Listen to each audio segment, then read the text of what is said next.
Our coverage continues of Pope Francis in America.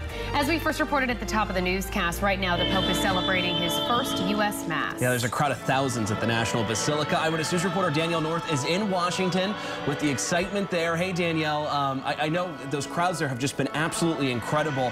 What are you seeing about all that excitement out there?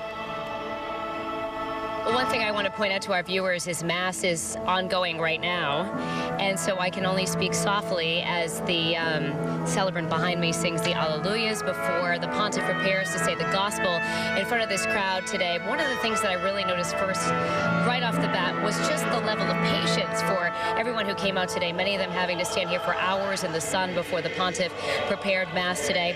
Also noticed a lot of families. I was surprised by the number of young people, a lot of young children here with their families today. Another thing I noticed as well was the number of disabled people who came to the Mass today and the number of sick who also came, some looking for a feeling of healing to be in the Pope's presence today.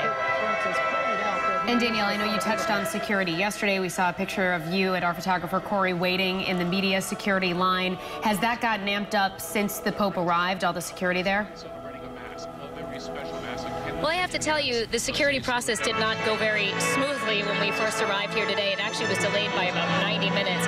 So for us credentialed media, we had to wait for quite some time to be brought in here to prepare for our coverage of the Mass this afternoon. And I could tell a lot of the people who were waiting in line, the 25,000 or so who gathered here for the Mass were hot, they were tired, but they were also very excited to be able to come and celebrate this Mass today. And there is still intense security, but this is really one of those occasions where people really didn't notice. They're here to see this Mass. They're here to be a part of it.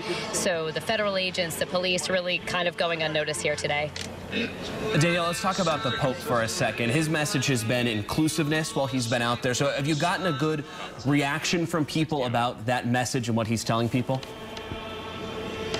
I have to tell you, yes. One of the things that I've noticed right off the bat when I've talked to people is they're just so pleased by what they're hearing from this pontiff, not only with his words, but actually his actions as well, his accessibility, some of the locations that he's gone to, the venues he's been at, especially even inside the Basilica. He was really aware of those inside, making sure that he touched hands and touched arms as he walked by the seminarians and the nuns who were gathered in the Basilica. So really a sense of being very pleased by the pontiff's visit so far. All right, Danielle North live in Washington, D.C. Wow. Thank you so much. What a beautiful shot that is.